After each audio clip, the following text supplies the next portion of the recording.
सुप्रभात बच्चों।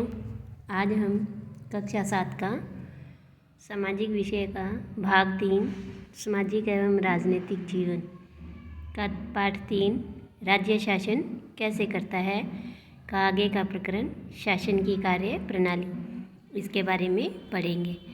इससे पहले हमने देखा था कि विधानसभा में बहस चल रही थी, जिसमें विरोधी पक्ष के विधायक और सरकार यानी सत्ता पक्ष के विधायक उनके आपस में प्रश्नोत्तर और वाद विवाद चल रहा था। तो आज का हमारा टॉपिक है शासन की कार्यप्रणाली। केवल विधानसभा में ही सरकार के कामों के बारे में टीका टिप्पणी और सरकार से कार्रवाई करने की मांग नहीं की जाती। आप नियमित रूप से अखबारों, टीवी चैनल और अन्य संगठनों को सरकार के बारे में बातें करते देखते हैं। लोकतंत्र में अनेक माध्यमों द्वारा लोग अपना विचार व्यक्त करते हैं और कार्रवाई करते हैं। तो इसी तरह का एक तरीका यहाँ देखो कि जो विधानसभा में सरकार के कामों के बारे में उनसे प्रश्न वगैरह या कोई भी काम करने की मांग की जाती है, वो तो जनता के प्रतिनिधि सवाल जवाब करते हैं। लेकिन उसके अलावा भी और भी बहुत से साधन होते हैं जिनसे जो व्यक्ति है, वो लोग नागरिक हैं, वो अपना विचार व्यक्त कर सकते हैं। जैसे अखबार, टीवी या अन्य जो संगठन है, सामाजिक कार्यकर्ता, इनके द्वारा भी हम अपने विचार व्यक्त कर सकते हैं। तो देखो, विधानसभा में चर्चा होने के थोड़े ही समय बाद स्वास्थ्य मंत्री की एक प्रेस वार्ता की गई। प्रेस वार्ता मतलब कि वो समाचार पत्रों के प्रतिनिधियों को बुलाते हैं और उन्हें अपने जवाब देते हैं। तो इनमें से विभिन्न समाचार पत्रों के प्रतिनिधि काफ़ी संख्या में आए। इनमें से मंत्री, कुछ शासकीय अधिकारी भी उपस्थित थे। मंत्री ने सरकार द्वारा उठाए गए कदमों के बारे में बताया कि उनकी सरकार ने क्या क्या कार्य करवाए हैं।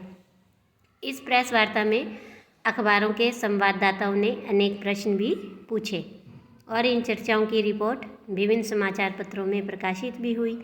और अगले पृष्ठ पर एक ऐसी ही रिपोर्ट आपको दिखाई गई है। आपने देखा ही होगा, न्यूज़पेपर वगैरह पढ़े होंगे, है ना। तो ये देखो कि यहाँ सरकार के द्वारा जो प्रेस वार्ता की गई और उसके बाद उस अखबार में ये उनके मंत्री के बारे में कुछ छपा हुआ कि सरकार ने कचरे की सुध ली, मुख्यमंत्री ने किया धनराशि का वादा कि पिछले कुछ सप्ताहों में राज्य के कुछ जिलों में अनेक लोग मौत का शिकार हो चुके हैं। इस बात पर तीव्र प्रतिक्रिया हुई है। सरकार ने स्थिति को गंभीरतापूर्वक नहीं लिया है।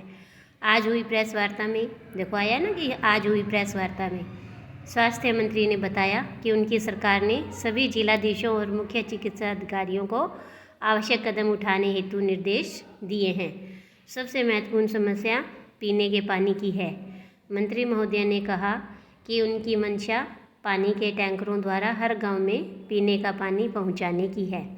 मुख्यमंत्री ने इस कार्य के लिए धन भी उपलब्ध कराने का वचन दिया है।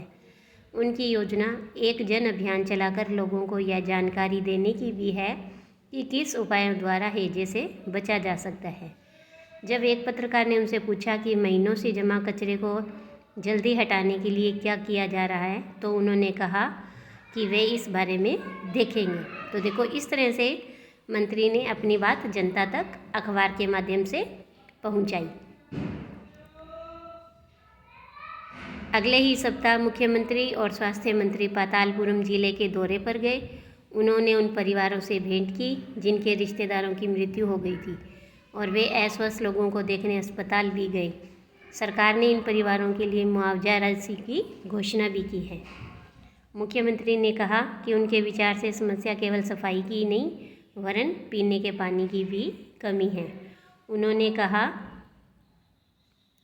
कि एक उच्च स्तरीय जांच समिति गठित की जाएगी और जो सफाई सुविधाओं के लिए जिले की ज़रूरतों के बारे में विचार करेगी और लोक निर्माण मंत्री को दिशा निर्देश देगी ताकि वे क्षेत्र में पानी की उचित व्यवस्था पर ध्यान दे सके। जैसा कि आपने ऊपर देखा कि वे लोग जो सत्ता में हैं, जैसे कि मुख्यमंत्री और स्वास्थ्य मंत्री, उन्हें समस्याओं पर कार्रवाई करनी होती है। वे ये कार्य विभिन्न विभागों द्वारा करवाते हैं खुद तो कर नहीं सकते, तो वो अलग अलग अधिकारियों द्वारा कार्य करवाते हैं, जैसे लोक निर्माण विभाग, कृषि विभाग, स्वास्थ्य विभाग, शिक्षा विभाग आदि। उन्हें विधानसभा में उठाए गए प्रश्नों का भी उत्तर देना होता है और प्रश्न करने वाले लोगों को आश्वस्त भी करना होता है कि उचित कदम उठाए जा रहे हैं। इसके साथ साथ समाचार पत्रों और अन्य माध्यमों में भी इन विषयों पर चर्चा होती है, जिसका उत्तर सरकार को देना होता है, जैसे कि प्रेस वार्ता आयोजित करना। तो सरकार सफाई और स्वास्थ्य सेवाओं के लिए नए कानून बनाने का भी निर्णय लेती है। उदाहरण के लिए देखो कि वह कानून बनाकर हर नगर निगम के लिए यह अनिवार्य कर देती है कि शहरी क्षेत्रों में पर्याप्त शौचालयों की व्यवस्था हो, और यह भी सुनिश्चित किया जा सकता है कि हर गांव में एक स्वास्थ्य कर्मी की नियुक्ति हो। तो इस तरह से वो कानून भी बनाती है। तो किसी विषय पर कानून बनाने का यह कार्य प्रत्येक राज्य की विधानसभा द्वारा किया जाता है।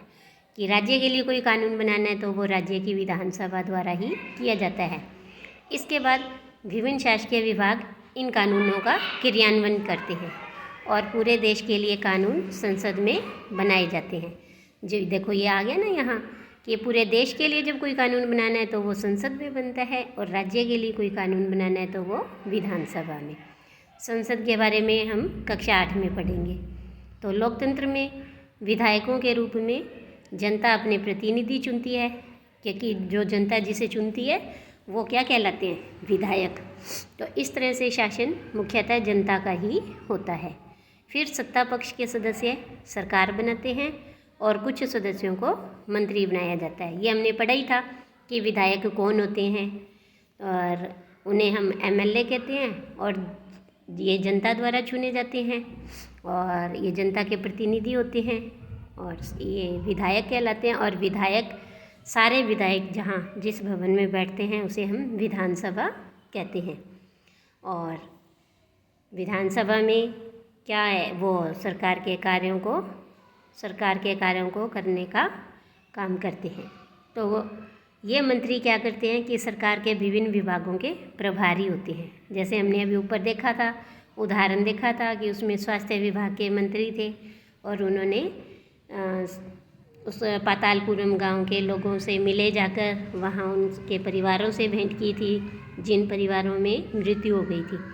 फिर उन अस्वस्थ लोगों को भी देखा और उन्हें मुआवजा राशि देने की भी घोषणा की थी।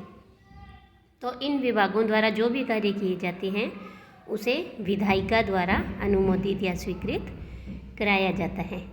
तो ये देखो कि यहाँ आपको नीचे एक चित्र दिखाई देगा जिसमें लोग क्या कर रहे हैं, अपने विचार रखने के लिए, अपना मत प्रकट करने के लिए, सरकार का विरोध करने के लिए इस तरह से आंदोलन सभाएं करते हैं। तो ये सब लोकतंत्र में ही हो सकता है। इसके बाद देखो कि वॉलपेपर की परियोजना। ये वॉलपेपर क्या होता है?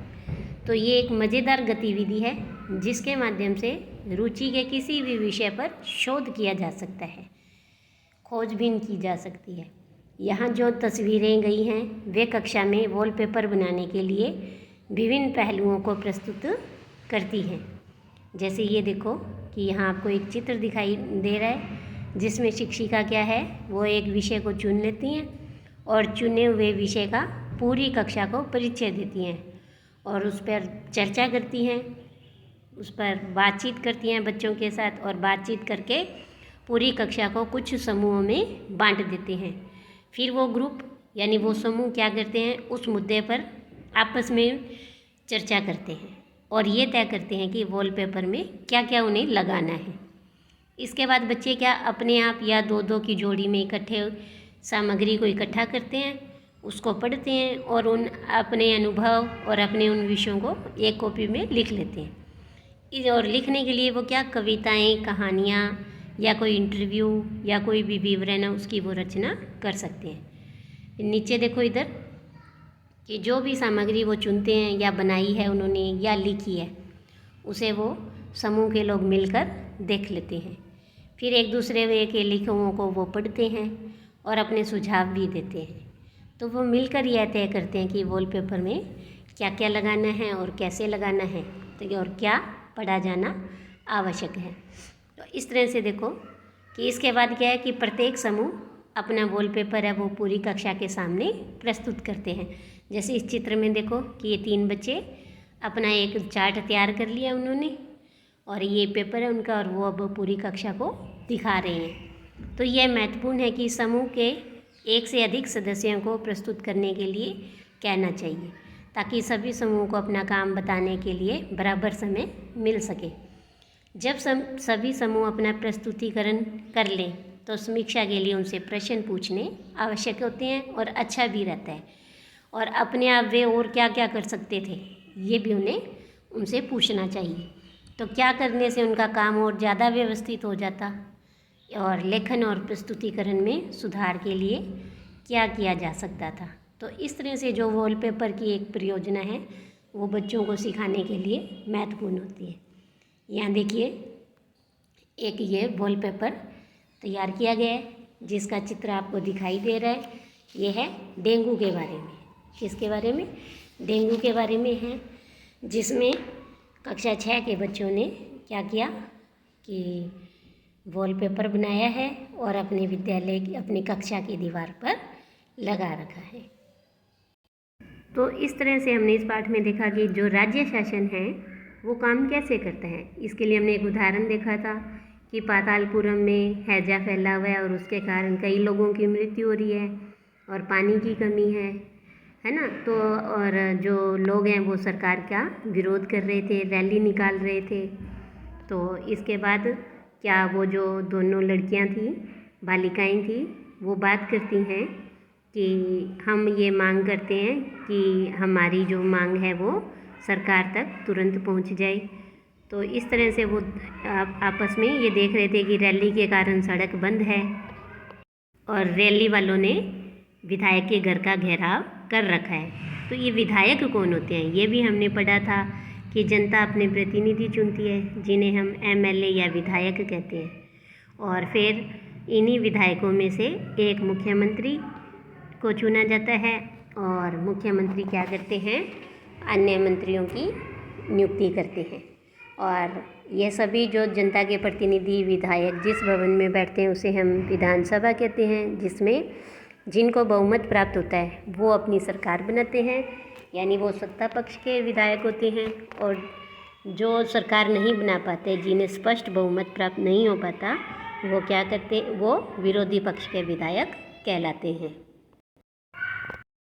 फिर हमने देखा कि विधानसभा में बहस चल रही थी, और सत्ता पक्ष के विधायकों से विरोधी पक्ष के विधायक हैं वो प्रश्न पूछ रहे थे।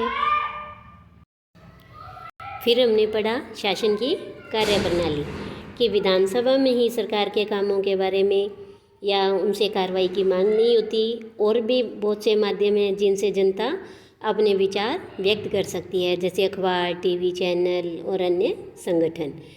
तो इस तरह से हमने कि राज्य शासन कैसे कार्य करता है इसके बारे में जाना। तो धन्यवाद, आज के लिए इतना ही।